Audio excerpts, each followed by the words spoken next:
even more so than lactose intolerance is people needing a gluten-free option. One thought I had potentially is better labeling of foods within the cafeteria. That would help, I think, with that.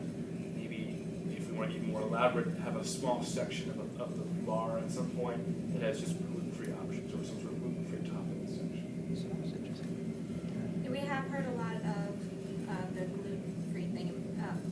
We're aware that we don't have many options. I believe the only thing that they really do offer is the little tiny gluten-free pizzas. So that is one of the things we're definitely going to bring up to Scott. Right.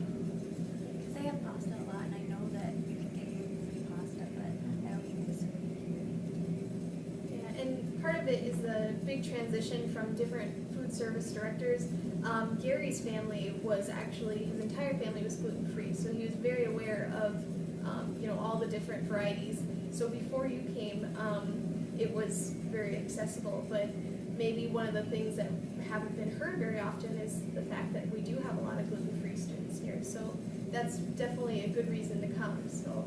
I don't think it's something they're necessarily ignoring. I just think that Scott, the food director now, doesn't understand that we do have quite a few students on campus who have gluten allergies or milk allergies. And like I said before, that's definitely one of the things that we're going to bring up in our discussion with him. Now, speaking of milk allergies, have you guys been using the soy milk a lot? I have, I guess, frequently. I mean, I don't have an allergy for milk, but I've been just trying because I thought I'd give it a try and I liked it, so I keep going back for it frequently enough, and it's good. Okay, what do you think about it? I don't like soy milk. You don't like soy But I'm milk? not lactose intolerant. I'd probably die if I was. Sure. Does anyone else drink the soy milk here on campus? I like personally the chocolate milk. Yeah, I've tried both. That I one's like them fun. both. I just noticed there's a strawberry option for it this morning too. I wanted to try. Was there a strawberry one? Yeah, it's in the lice dish. I didn't Oh, see very that. nice. I like I rice missed that. milk, but I don't like Rice milk, yeah. Rice That's milk. what we use at my house. Rice milk is a That's good awesome alternative. Yes. Interesting. Like, is that like horchata? Is that maybe something else? That would be good. Yeah. I just, for one of my classes right now, actually for human advocacy, my group's talking about maybe making a more healthier, way for the CAF and the V, by maybe posting calories. Okay, I know it would be hard for the CAF because you guys make a lot of food, but maybe just making healthier choices when making the food. That way it's not so heavy in grease or fat or stuff like that, just so that and it wouldn't have to be for all the lines, but maybe just for a few bars or the gluten-free bar and stuff, just having that choice of having a healthier lunch and supper. Are we discussing not only the cafeteria but also the week? Yes. Yeah. Yep. The labels idea is brought up. I wonder if we can just bring up to them the idea of having a simple label for each food listing maybe some main allergens Make it and take it moments or then something. calories and just really elementary stuff, not a whole Sure. nutrition bags, but just something basic so students can kind of gauge what they're eating. Do you guys think that would be better listed on the bars in the cafeteria, or does anybody read the daily bulletin? I mean, it could be put there or both.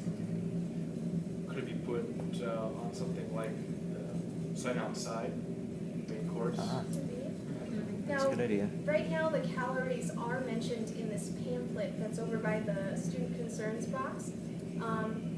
So I guess maybe students aren't aware of that.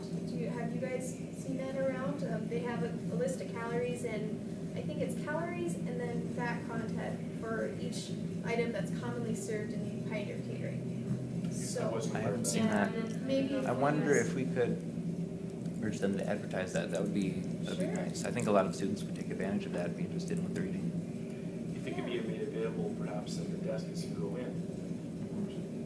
Yeah. Or I know the main serving line, there's usually a long line, so posting it somewhere on the wall where they can just sit and read it while they're waiting to eat their food, so just something like that.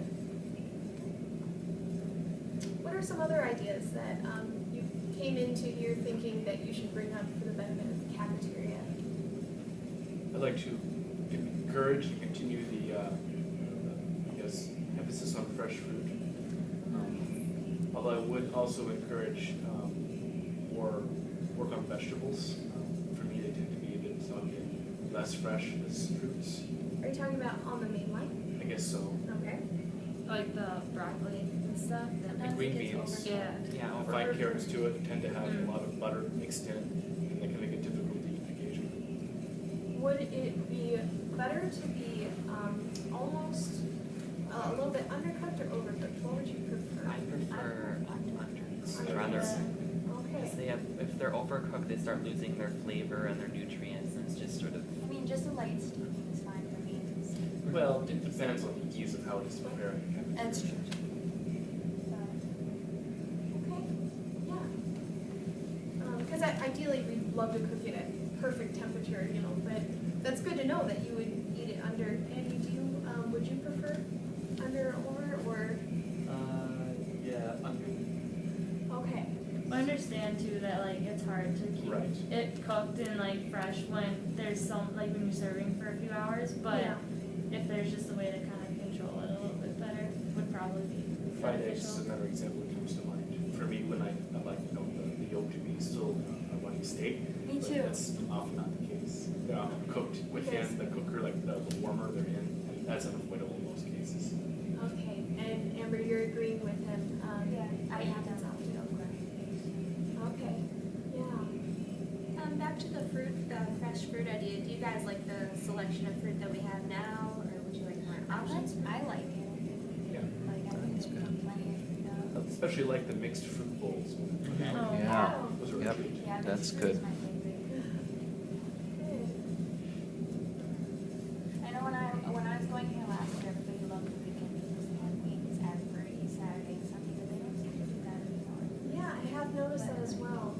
That was like the big thing last year. Everyone loved wing, you know, they always knew the weekend was wing night, but then like I come back after being gone for a semester and it's not there, I'm like, oh, it's my favorite part of the weekend. Is it, Ryan, Rick, you've noticed that as well? Well, I think I noticed them. They had a lot more frequently last semester. I think they had them more often. And, yeah, I really liked them. They had this sort of really, I don't even know, it was like this tangy sauce that I just really liked, and I haven't seen it really only a couple times this semester. So. And then when they do have it, they seem to run out awfully fast, which didn't happen last year. Okay. And as far as the weekend foods are concerned, besides the wings, how do you guys feel about the weekend menus? It kind of is. It's kind of sparse compared to the regular A weeks. couple of the bars are closed. The pizza bar isn't open. The other bars and where they put the stir fry and stuff. Heard something in? No, not really. I usually don't eat here on the weekends, so I can't really contribute to that, but